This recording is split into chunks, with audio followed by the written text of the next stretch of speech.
Hi there, welcome back to Deluxe Detail. Today we're going to have a look at something you might see on the street quite often.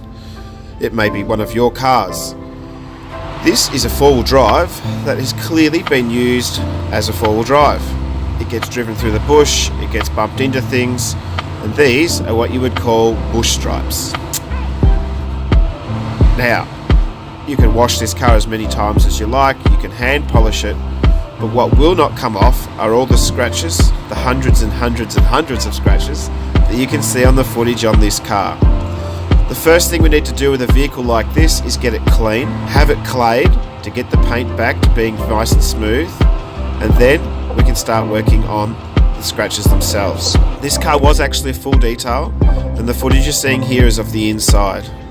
I did not have time to film the entire process, and I've really just concentrated on showing you what can be done with a good quality paint correction. Here's how we did it.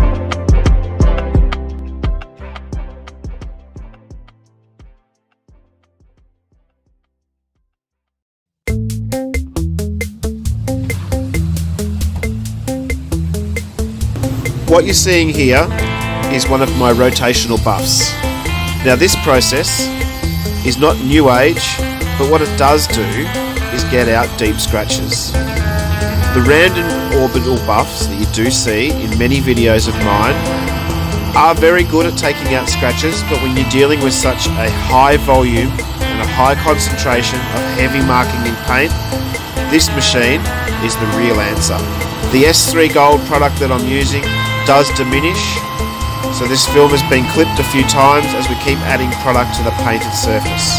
Very, very slowly, we work in each section to break the polish down and be nice and consistent to take these marks out of the paint. Once we finish here, you'll be able to see a dramatic difference in the finish of this paint's quality. There's a little bit more footage after this that shows you in a little bit faster speed the rest of this panel, and we'll also show you the amount of work that needs to be done on the side of this car and the amount of work that needs to be done on all panels of this car. I hope you enjoy what you're seeing. Make sure you remember to like and subscribe. And if you have any questions about your car or anything you've seen on any of our videos, feel free to contact us directly or leave a comment here and I'll do my best to get back to you.